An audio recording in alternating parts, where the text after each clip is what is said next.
Olá, meu nome é Judas Tadeu Grassi Mendes. Eu vou ministrar o módulo de Políticas Econômicas. Este módulo nós vamos apresentar em 4 diferentes lições. Na lição 1, nós vamos tratar dos fundamentos e objetivos ou razão pelas quais o governo faz a intervenção, porque políticas econômicas nós vamos ver intervenção do governo nas nossas vidas.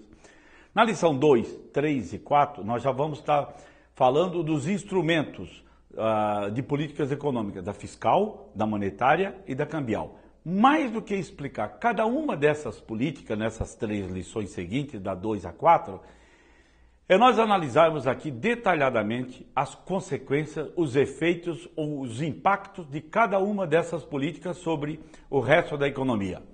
Vamos então à lição 1. Como eu já falei, nós vamos estar tratando dos fundamentos e objetivos de políticas econômicas. Por políticas econômicas, nós entendemos a intervenção do governo nas nossas vidas. Quando eu falo nossas vidas, estou me referindo a mais de 200 milhões de brasileiros, que é a população brasileira, e a cerca de 5 milhões de pequenas, médias e grandes empresas. Então, nas empresas, tem consequências sobre as empresas e também sobre as pessoas. Quais são as razões, quais são os objetivos pelas quais o governo intervém nas nossas vidas? Vamos aos 4 objetivos ou razões pelas quais o governo intervém. Tá? O primeiro, o mais importante de todos, estabilidade de preço. O que significa isso? Vamos viver num país com inflação controlada, baixa. Até porque o Brasil tem uma população relativamente até de pobre. 70% dos brasileiros ganham até 4 salários mínimos. E por isso, ter inflação baixa é fundamental para essa população. A grande maioria ganha pouco no Brasil. Então, estabilidade de preço, vamos viver num país com inflação. E foi o Plano Real, sem dúvida nenhuma, que sem tabelar, que os demais planos, Cruzado, Verão, Bresser, Colo 1 e Colo 2, nós tínhamos tabelamento, mas a inflação subia. No Plano Real não teve tabelamento e foi o controle. Sem dúvida nenhuma, nós vamos analisar na sequência por que isso aconteceu. Então, vamos viver num país com estabilidade. Inflação baixa. Isso não é tudo. O segundo objetivo é fundamental. Qual? Crescimento econômico. Até porque crescimento econômico ele gera 2 consequências positivas. Gera emprego e gera renda. Isso é fundamental. Não adianta não ter inflação e o país não crescer. E é bom registrar que desde 80 o Brasil cresce muito pouco para o potencial que o país tem. Até porque de 60 a 80 nenhum país cresceu tanto no mundo quanto o Brasil. Em média, 11% ao ano. Mas, além de estabilidade e de crescimento, é fundamental para um país melhorar a distribuição da riqueza. Esse é um problema crônico do Brasil. Se fala tanto que o Brasil é, antes de tudo, um país injusto. Porque a grande parte da população, mais de 50%, ganha menos do que 2% da população mais rica. Não é aceitável que um país seja conviver com tal distorção. E é bom deixar claro que só educação, e eu estou me referindo à educação em tempo integral e de qualidade, de manhã e à tarde, na educação básica, fundamental e média, que a gente vai resolver esse problema. Mas o 4º objetivo, sem dúvida nenhuma, também é importante. Por quê? Ele trata das relações do país com o resto do mundo, ou seja, equilíbrio nas contas externas. Até porque o Brasil, a nossa moeda, o real, ela não tem conversibilidade, ou seja, ela não é aceita no resto do mundo. Qual o problema de quando você quer atingir um desses 4 objetivos? Que eles conflitam entre si. Por exemplo, para manter a estabilidade de preço, ter inflação controlada, o governo o que faz? Sobe o juro. Mas ao subir o juro tem 2 consequências, apenas 2 para falar, mas são muitas. Pode travar o crescimento, quando sobe o juro as pessoas consomem menos e as empresas investem menos. Como também, subindo o juro, pode atrair o dólar especulativo e ter consequências negativas sobre o dólar. Para atingir esses 4 objetivos, o governo tem 3 principais instrumentos, ou mecanismo que ele pode estar utilizando. Que é a política fiscal, trata das contas do governo. A segunda, a política monetária, e monetária está falando moeda, trata da moeda nacional, onde a taxa de juros é o coração. E também, o terceiro instrumento, a política cambial. O coração dela, sem dúvida, é a taxa de câmbio. Não é só taxa de câmbio, mas o coração é, sem dúvida, a taxa de câmbio. A coisa mais importante que eu quero agora apresentar para vocês é a seguinte, e quando nós tratamos na lição 2, 3 e 4 das políticas fiscal, monetária e cambial, é o efeito dela. Só que para você entender o efeito, o impacto de cada política sobre o resto da economia, há 3 conceitos fundamentais. O primeiro dele, demanda agregada. Você tem que entender que ela é formada por demanda agregada, também até a gente pode forçar um pouquinho e dizer que gastos globais no país. Fundamentalmente por 4 componentes. Primeiro, os 200 milhões de brasileiros que consomem de alguma coisa, de alguma maneira.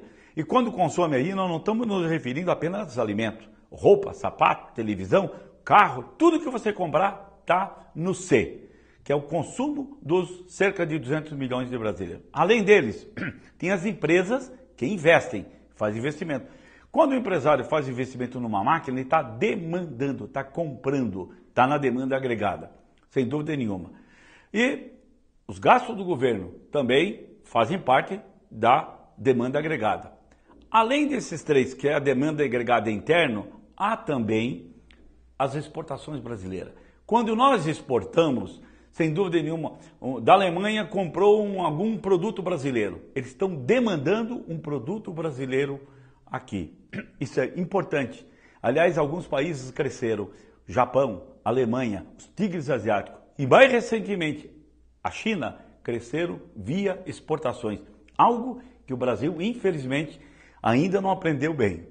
O segundo conceito, além da demanda agregada, oferta agregada. Quando se fala em oferta, está se referindo à produção.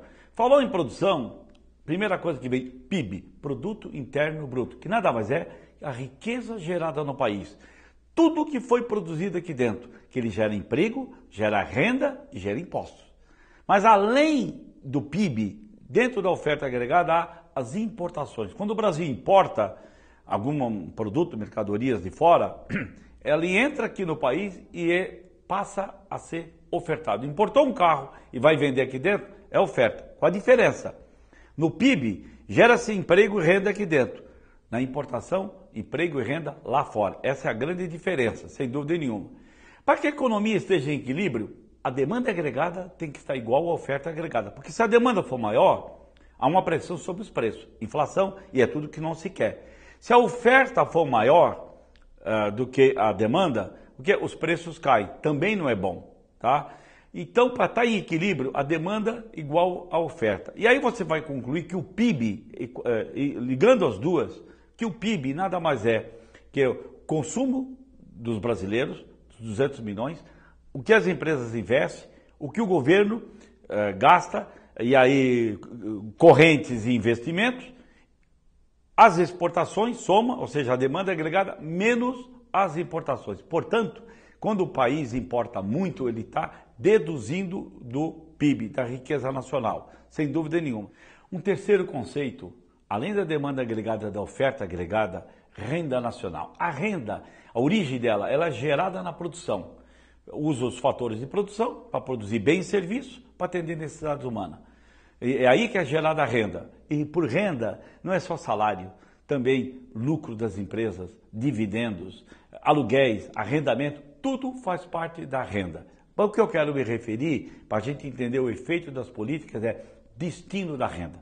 Do seu salário bruto, você ganha aí 5 mil reais. Do seu salário, você não recebe os 5 mil, porque uma parte é imposto de renda, que pode chegar, dependendo do nível da sua renda, para quem tem renda mais alta, a 27,5% de imposto de renda. Então, uma parte da sua renda bruta, tributos, os impostos, tá?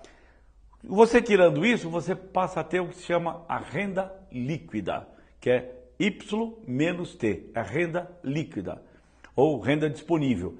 Que aí você tem 2 destinos, ou você consome ou você poupa. Quem ganha muito pouco, praticamente não poupa quase nada.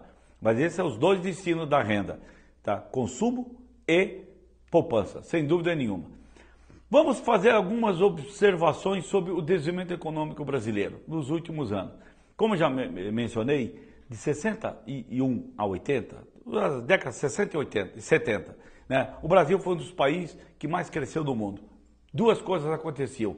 Investia 25% do PIB, tá? Onde o governo dos 25% chegava a 4% até 5%. E os impostos eram apenas 25%. De 80 para cá, já mencionei, estamos tendo um crescimento muito baixo, abaixo do potencial do Brasil. O que é que mudou? Hoje nós investimos menos de 20%, em torno de 18,5%, e os impostos de 24%, 25%, hoje já chegam a mais de 36%. Então, o que mudou na verdade? Mais impostos e menos investimento. O Brasil precisa pensar seriamente na mudança desse modelo. Para entendermos bem, depois das 3 políticas fiscal, monetária e cambial, precisamos entender os 5 processos que eu continuo dizendo, em andamento na economia brasileira. O primeiro dele, sem dúvida nenhuma, globalização. No ambiente de globalização, as grandes empresas do mundo inteiro competindo, né? Nesse ambiente de globalização, a competição aumenta e fica mais difícil ser empresário. O segundo dele, abertura da economia, que começa no Brasil nos anos 90. O Brasil abre, a economia era continua ainda bastante fechada, mas era muito pior. Então a abertura da economia, ela passou a ser fundamental para o terceiro processo em andamento, que é a estabilização do preço. Leia-se plano real. Ou seja, nós convivemos num país com inflação relativamente baixa.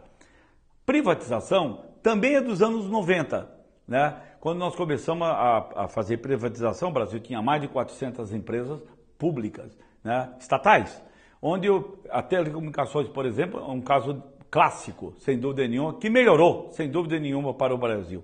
E também, por último, dos processos em andamento na economia, crescente conscientização do consumidor. É bom você lembrar, o Código de Defesa do Consumidor é de 91, ou seja, praticamente dos anos 90 para cá, esses 5 processos provocaram grandes e positivas mudanças. Apenas para a gente lembrar um pouquinho, rapidamente, posto de gasolina.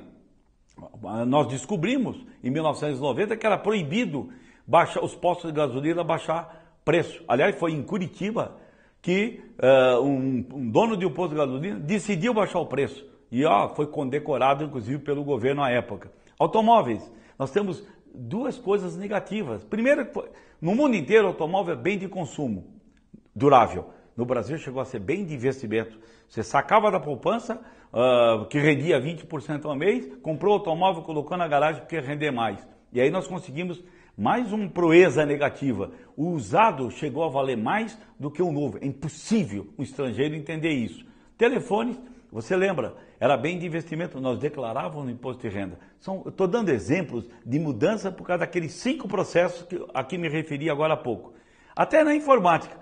Você que é muito jovem talvez nem lembre o que é um XT. XT era um microcomputador que nem existe mais. Ele em dólar mais caro do que um Pentium 4 hoje.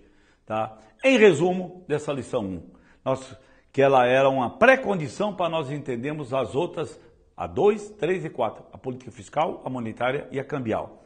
Nos referimos aos 4 objetivos. Você lembra os 4 objetivos? Ainda está em mente dos 4 objetivos?